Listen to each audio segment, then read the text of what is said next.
In this training, we're going to start by choosing the right hosting service for the tech-savvy DIY creator. This hosting plan will unlock all the features that you're going to need and the right server specifications to properly host your open source web application. In this series, we're going to be installing all three, WordPress, Joomla, and Moodle, so you're going to see the similarities in this process.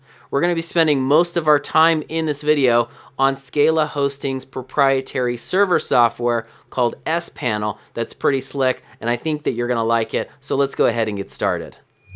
So here we are at the ScalaHosting homepage. If you scroll down, you're going to get a good idea of their hosting plan options. In the previous video, I made the distinction between single app plans, shared hosting plans, and virtual private server and cloud hosting. The single and shared hosting plans are too limited, so you're going to want to pick the cheapest virtual private server or cloud hosting plan. Looking at this offering here, you can see that this one right here is a single app plan. You definitely don't want that. And it looks like between these two categories here, web hosting and managed cloud hosting, that they fit all of their shared hosting here and all of their cloud and virtual private servers in this category. So you would think that we would dive into this category here, but I do want to show you just a little bit of a hidden gem. It's actually under this category here. So if we click on this to the web hosting section, and if you take a look here, these have shared CPUs and RAMs for these plans, except for this plan here, which is the entry cloud plan, which has 2 cores and 2 gigs of RAM, and it has 50 gigs of SSD memory. So this is actually the plan that you want. This is going to be the cheapest cloud hosting plan that ScalaHosting offers. This plan includes ScalaHosting's SPanel software to manage your server, which is really powerful and easy to use. The entry cloud plan will also unlock all of the advanced features that you need to run all of your open source applications, like the ability to set PHP versions and configurations for each application. You have the ability to run unlimited sites, and there's no limit on cron job frequency, and you can send as many emails as you want. There's no limits on that. As this plan hits the sweet spot between affordability, power, and features, we're going to go ahead and get it by clicking on Get Started. You can go ahead and fill out your information here, but the important bit is to make sure that all of this information is correct. The first thing is that you want to select the right data center. So here, this gives you the ability to pick a data center that is potentially closest to you and your target market for your website. ScalaHosting has a really fantastic distribution network, and so you're not going to get any real hang-ups or slowdowns based on your server location, but just good practice. Pick one that's closest to you. And once you've done that, you can take a look at the period here. Obviously, a 36-month period is a long commitment, and so you can adjust any of these numbers, something like 12 months. It's not going to give you as good of a price, of course, for that, but it's not as long of a commitment. Once you've purchased your hosting plan, you can log into your ScalaHosting dashboard. And you can see here that it lists all of the services that I have with ScalaHosting. And this is my managed VPS cloud hosting plan that I just purchased. And you can see that it's SPanel, that is the server-side software. So let's go ahead and click on the Manage button. On the Manage product page for your hosting plan, you're going to see the name of this product. You're also going to see its specifications and its status. This server right now is running. You also have the ability from this page to reboot or to shut down your server.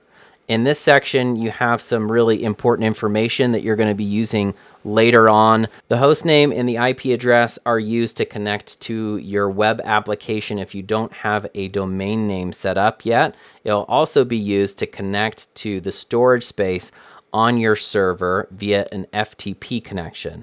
The name server 1 and name server 2 are used to point your domain name that has been registered with your domain registrar to your hosting service so that it knows how to find your website.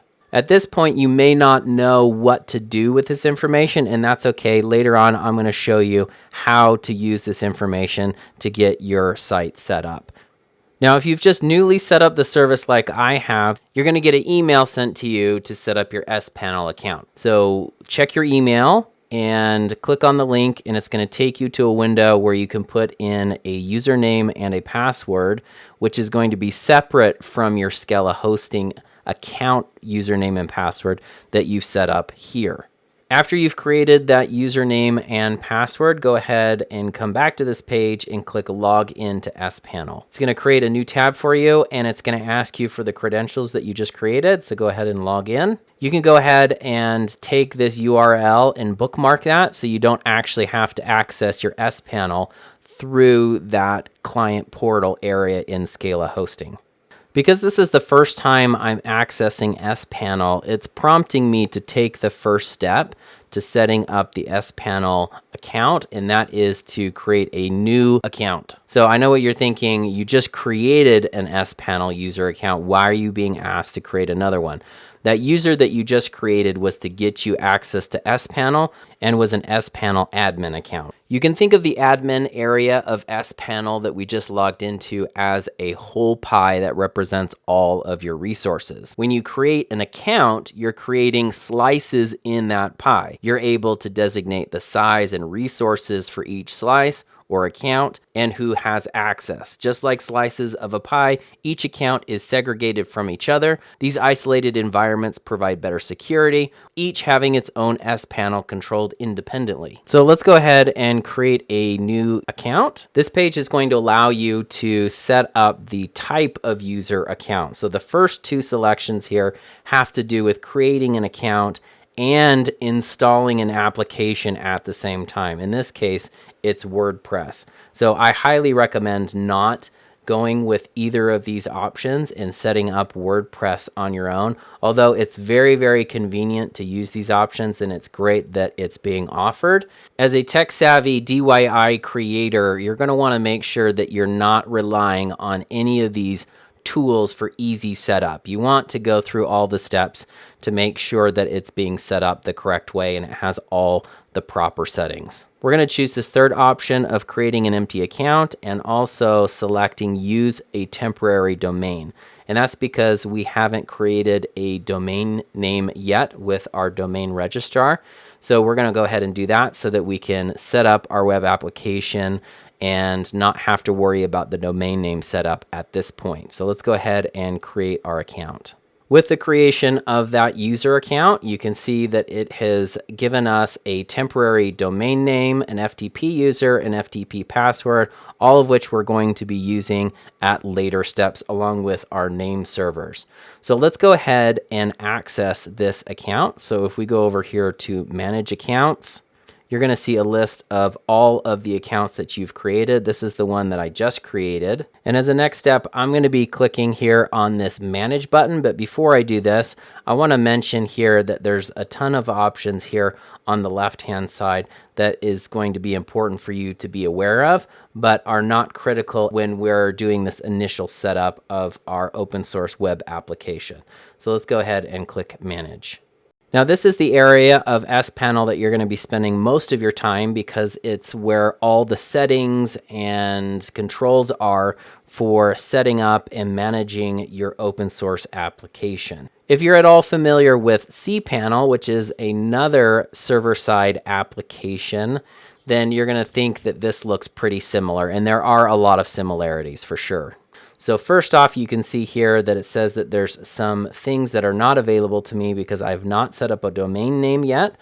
And that primarily is in this email area. You can't send emails or anything if you don't have a domain name set up. But here you can see you can access and create your database for your web application. You have the ability to set up your domains and subdomains, some file management things, your FTP accounts, and your PHP manager, SSL certificates, and cron jobs. So now that you have access to your SPanel dashboard, let's talk about a strategy for installing your open source applications. Now you have the option here of installing all of your open source applications inside of one of these accounts, or you can install an open source application per account. There's cases to be made on both sides. If you want a simple admin experience where you're able to control all your apps in one SPanel dashboard, or if you have multiple apps that share the same database information,